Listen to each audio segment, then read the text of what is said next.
Hello friends, welcome to the Soul Winners R Us website.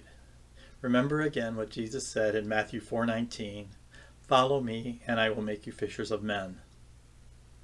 I've decided to forego, because of lack of interest, my Evangelism Questions series I was going to do. I laugh with my wife at my usually unviral videos, but the Evangelism Questions series were especially unviral. I do look at the number of views I get with each video, but I don't think I'm obsessed about it, at least not yet.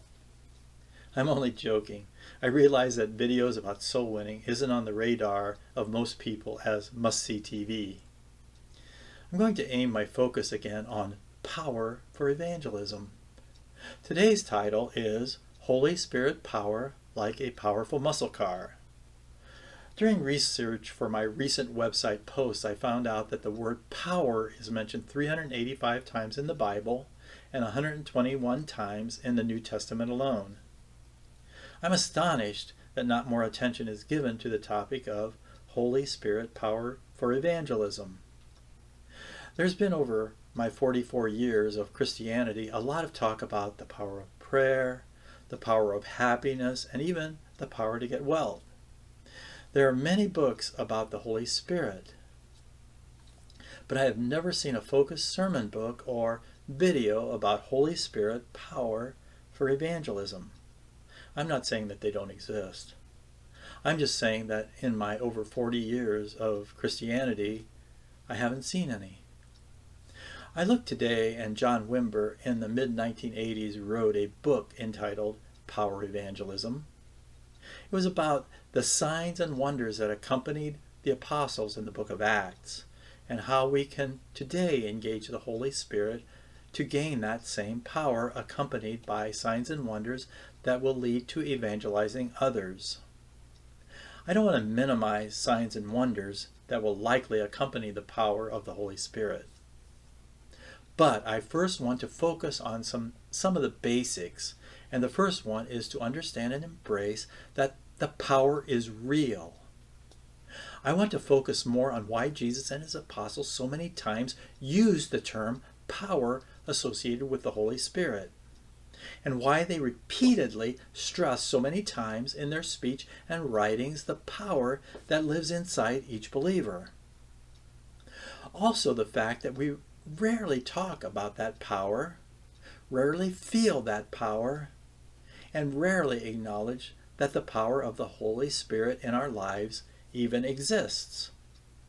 Most of us, myself included, don't feel very powerful in our Christian lives. A lot of preachers and teachers get up in front of their congregations and speak their message loudly and forcefully. They try to exude confidence that what they say is very powerful and worth hearing. I can understand where they're coming from. After all, in these videos, I'm trying to use confidence and share with a degree of power words that are worth hearing. But I'm not talking about forceful and convincing messages. I pray that God will take care of that in each of us at the appropriate times. I'm talking more about an inner strength that the Holy Spirit gives, that most times has a quiet power about it. It's the kind of power that hums quietly like a powerful engine of a muscle car, that can come to life at any time when the driver pushes the accelerator pedal.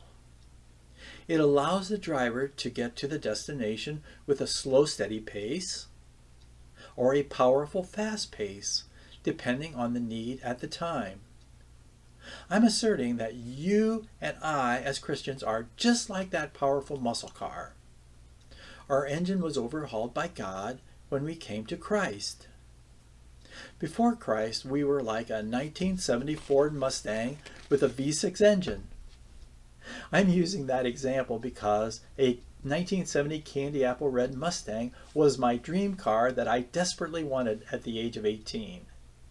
It was a plain Mustang with very little real power, but it was very nice looking, as you can see in this picture. My dad, however, had to sign for me to get a loan for the car, and he quickly put an end to my dream. He wanted me at my young age to get a bigger, safer car, which I ended up doing. But if I took that beautiful candy apple red Mustang and had it overhauled with a 428 cubic inch Cobra Jet engine, adjusted the suspension and some other parts of the car, it would have turned into a true muscle car, much like a 1970 Ford Mach 1. This is like us after we are overhauled by God. We turn from a plain 1970 candy apple red Mustang, which looks nice on the outside, but has very little real power, to a 1970 Ford Mach 1 muscle car. We just need to learn how to harness that raw power to reach the destinations God has for us. And one of those destinations He wants us to go is to a place of telling others about Jesus. See you next time.